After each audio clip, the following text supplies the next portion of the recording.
Hello friends, आज हम लोग देखेंगे 2016 में यूपी ट्रिपल एससी के द्वारा जो एक्सरे टेक्नीशियन की वैकेंसी आई थी उसके क्वेश्चन पेपर के बारे में। तो चलते हैं पहले प्रश्न की तरफ। प्रभावी डोज की एसआई इकाई क्या है? ऑफ सीवर्ट, जो कि प्रभावी डोज की एसआई इकाई जो कि सीवर्ट है। अगले प्रश्न की तरफ चलते हैं। किसी दिए गए तत्व के समस्थानिक में होता है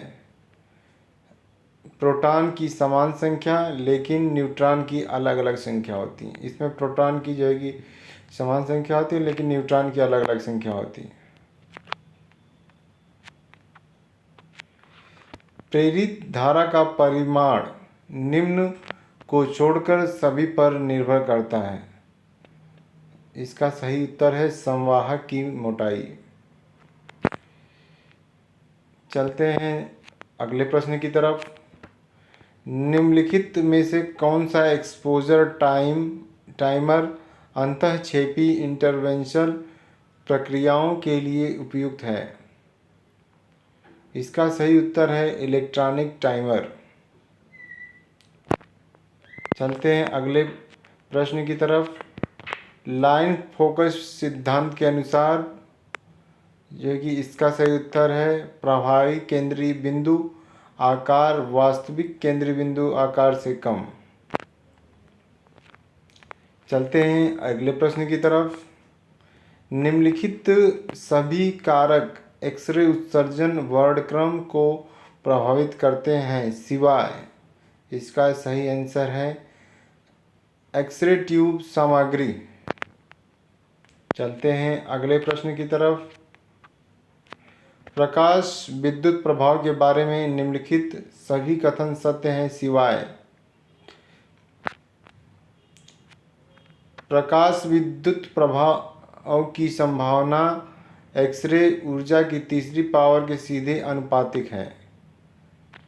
चलते हैं अगले प्रश्न की तरफ। छवि गुणवत्ता में डॉट डॉट से सुधार होता है। इसका सही उत्तर है अनावरण समय को संभव कम रखना। चलते हैं फिर अगले प्रश्न की तरफ।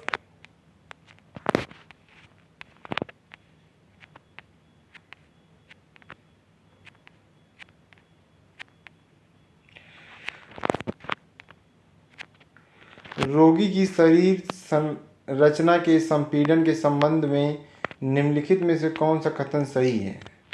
इसका सही उत्तर है स्थानिक संकल्प में सुधार करता है और रोगी की विकिरण डोज को कम करता है।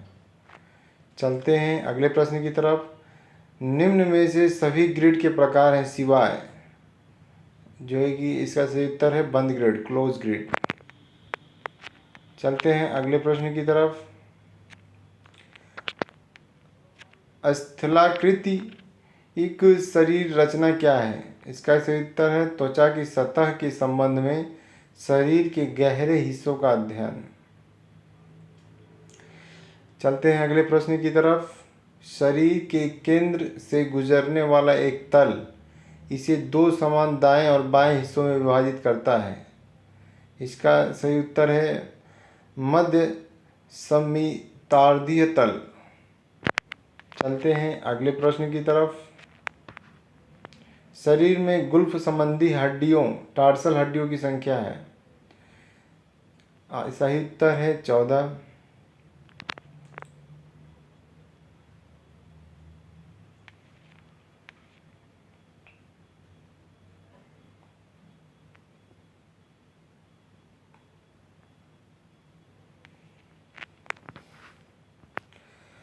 चलते हैं अगले प्रश्न की तरफ। अचल जोड़ों को इस रूप में भी जाना जाता है युत संधि। Next question. कंकाल की मांसपेशियों को निम्नलिखित सभी नामों से जाना जाता है सिवाय। अनैच्छिक मांसपेशियां। Next question. मुख्य प्रक्रिया जिसके द्वारा शरीर में एटीपी का निर्माण होता है। इसका सही उत्तर है ऑक्सीडेटिव फास्फारिलीकरण। नेक्स्ट क्वेश्चन, निम्नलिखित में से सभी एलिफैटिक साइड चेन वाले अमीनो एसिड हैं सिवाय। इसका सही उत्तर है थ्रेओनाइन। चलते हैं अगले प्रश्न की तरफ। राफिनी कणिकाओं के लिए उद्दीपक है और इसका सही उत्तर है निरंतर दबाव।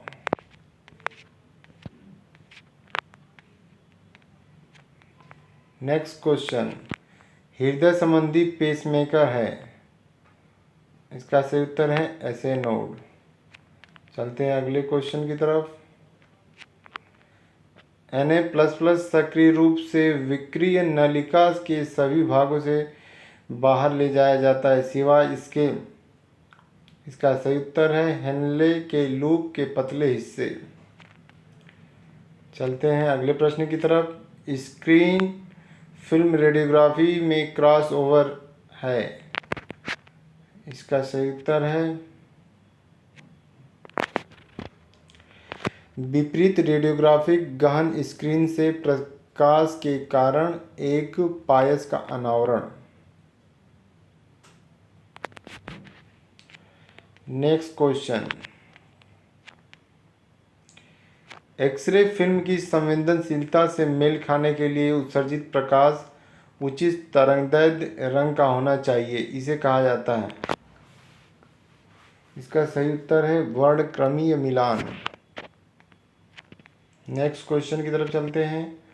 कंप्यूटेड रेडियोग्राफी में एसपीएस का अर्थ है स्टोरेज फास्फर स्क्रीन। चलते हैं अगले प्रश्न की तरफ।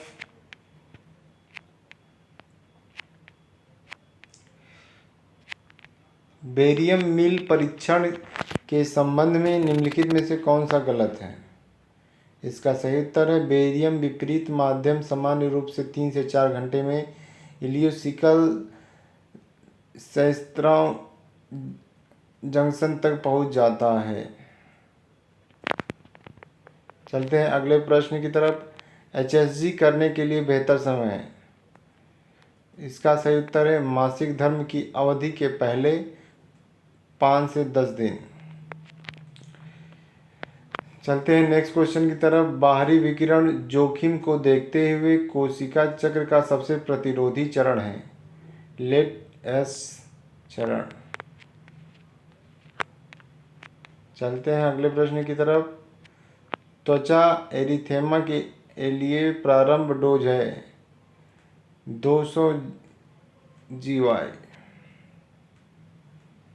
नेक्स्ट क्वेश्चन, हेमेटोलॉजिकल रुधिर विज्ञान संबंधी सिंड्रोम की विशेषता है।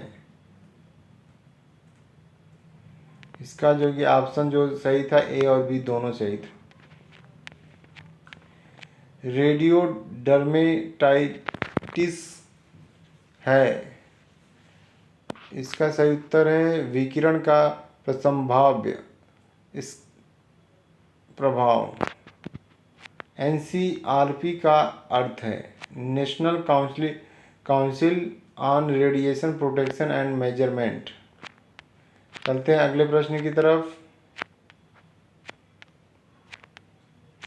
निम्न में से सभी रेडियो फार्मास्यूटिकल घटक हैं जिनका उपयोग किडनी इमेजिंग में किया जाता है सिवाय GLUT। Next question, technetium 99M का नैदानिक उपयोग निम्नलिखित सभी हैं सिवाय स्तन imaging. Next question, Muga multiple gated exhibition scanning संबंधित है हृदय संबंधी इमेजिंग। निम्नलिखित में से सभी अल्ट्रासाउंड तकनीकें हैं सिवाय MRCP। नेक्स्ट क्वेश्चन, निम्नलिखित में से सभी लयबद्ध इमेजिंग के बारे में सही है सिवाय इसके नरम ऊतक की लयबद्ध छवियों में परंपरागत छवियों की तुलना में कम विपरीतता और गहराई पर अधिक कलाकृतियाँ होती हैं। तो आज के लिए बस इतना ही, मिलते हैं नेक्स्ट पार्ट में।